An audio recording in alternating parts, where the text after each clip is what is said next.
नमस्कार, स्वराज एक्सप्रेस में आप सभी का स्वागत है। मैं हूं आपके साथ कविता पांडे और सीधे लखनऊ चलेंगे, जहां 67वीं all India police duty meet का समापन समारोह में मुख्यमंत्री आदित्यनाथ शामिल हुए। आयोजन के प्रति अपनी शुभकामनाएं देते हुए भविष्य के उन सभी कार्यक्रमों के साथ हम इसी उत्साह के साथ जुड़ेंगे, इस विश्वास के साथ आप सबके प्रति मैं अपनी शुभकामनाएं देते हुए अपनी वाणी को यहीं पे विराम देता हूं। धन्यवाद। जय हिंद। बहुत बहुत धन्यवाद माननीय, आपके प्रेरणादायी मार्गदर्शन के लिए।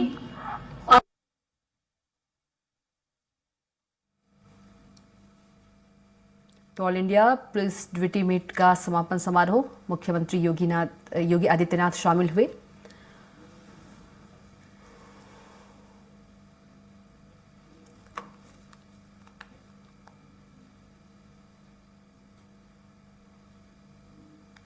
तो 67वीं all India police duty meet का समापन समारोह, जहां मुख्यमंत्री योगी आदित्यनाथ पहुंचे हुए हैं। 67वीं all India police duty meet के समापन समारोह में सम्मिलित हमें शिक्षित कर लेगा, तात्कालिक रूप से जानकारी दे देगा, लेकिन ज्ञान वह है जो फील्ड की ड्यूटी के दौरान आप अनुभव करते हैं।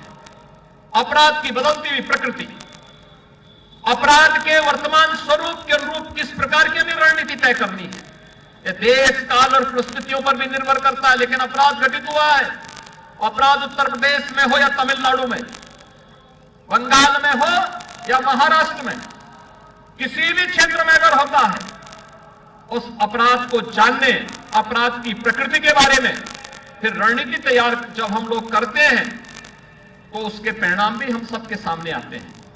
हम लोग देखते हैं साइबर ठगी के बहुत सारे मामले आते हैं हमारे पास, और यहां पे पुलिस के सामने चैलेंज होता है, क्योंकि यहां का पीड़ित यहां का है, ठगी कहीं और से हो रही है। अगर यहां पुलिस कहेगी साहब इसका तो यूपी से कोई संबंध नहीं, तो उससे काम नहीं चलेगा। लेकिन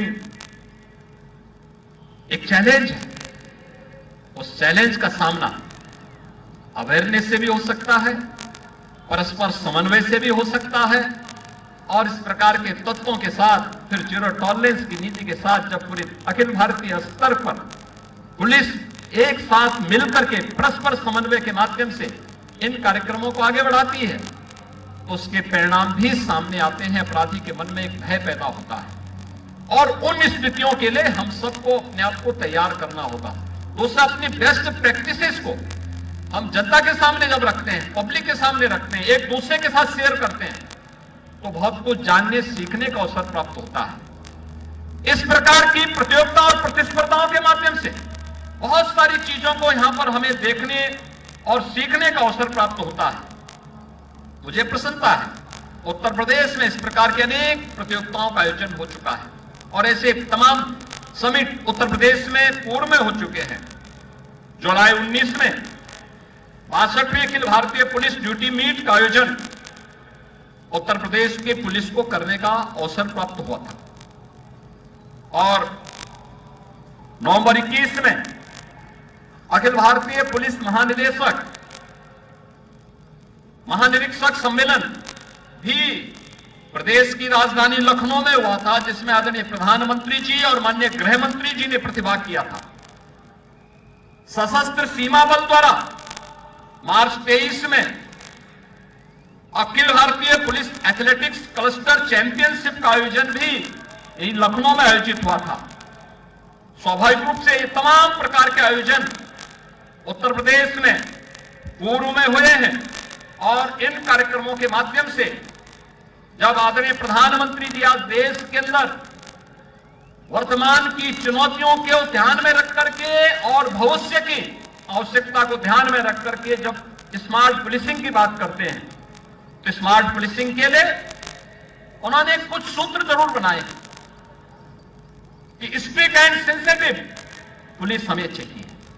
जो मैंने पहले भी कहा, अपराधी के लिए हम जीरो टॉलरेंस होंगे, लेकिन एक कॉमन मैन के लिए उतने ही संवेदनशील भी होंगे। Modern and mobile, alert and accountable हमारी पुलिस फोर्स को होना पड़ेगा। रिलायबल एंड रिस्पॉन्सिबल, टेक्नो सेवी एंड ट्रेन पुलिस फोर्स आज की आवश्यकता का हिस्सा है।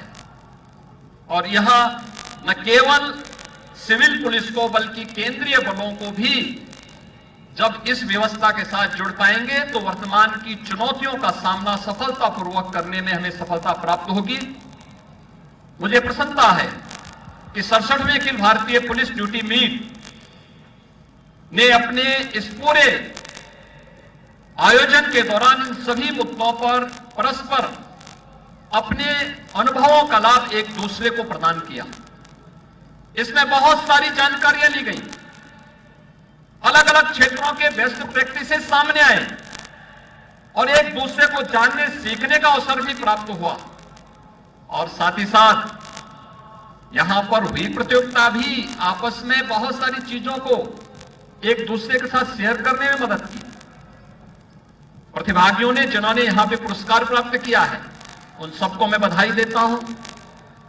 इस पूरे ड्यूटी मीट के साथ, पुलिस ड्यूटी मीट में प्रतिभाग करने वाले आप सभी आगंतुक अतिथियों का मैं हृदय से एक बार फिर से अभिनंदन करता हूं। इस पूरे आयोजन के प्रति अपनी शुभकामनाएं देते हुए भविष्य के उन सभी कार्यक्रमों के साथ हम इसी उत्साह के साथ जुड़ेंगे, इस विश्वास के साथ आप सबके प्रति मैं अपनी शुभकामनाएं देते हुए अपनी वाणी को यहीं पे विराम देता हूं। धन्यवाद। जय हिंद।